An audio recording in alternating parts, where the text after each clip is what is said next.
How did it feel to be back on a Star Wars set after 30 years?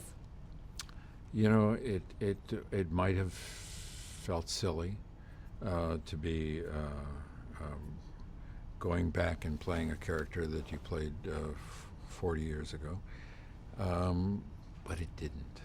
And it didn't because there was a clear job to be done. There was an extension of the character that I thought was interesting and would take the audience to a new place. There was a development in the character that doesn't play out on screen, but is referred to in a way that the audience understands the circumstances that have been part of Han's history between the last of the first three and the events that we're following in this one. And those circumstances in his life have created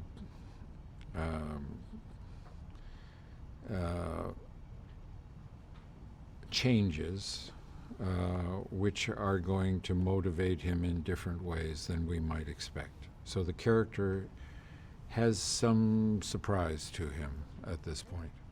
Tell us about the Millennium Falcon. Is it the same as you left it? The Millennium Falcon,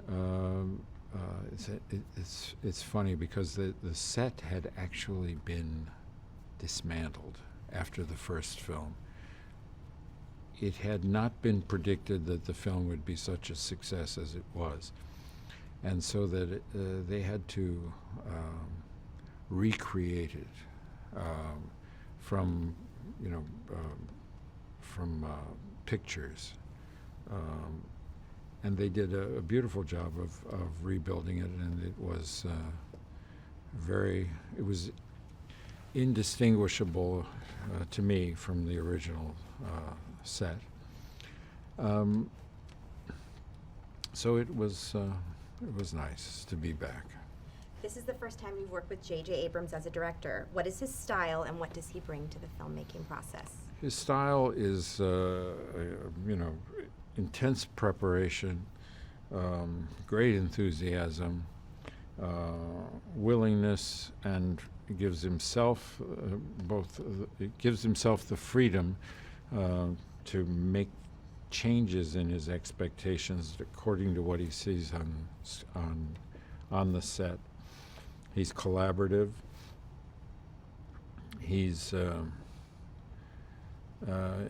altogether a consummate master of his craft. Last question. What do you think of the newcomers to the franchise, John Boyega and Daisy Ridley? I think the choices that were made to cast these parts are wonderful choices.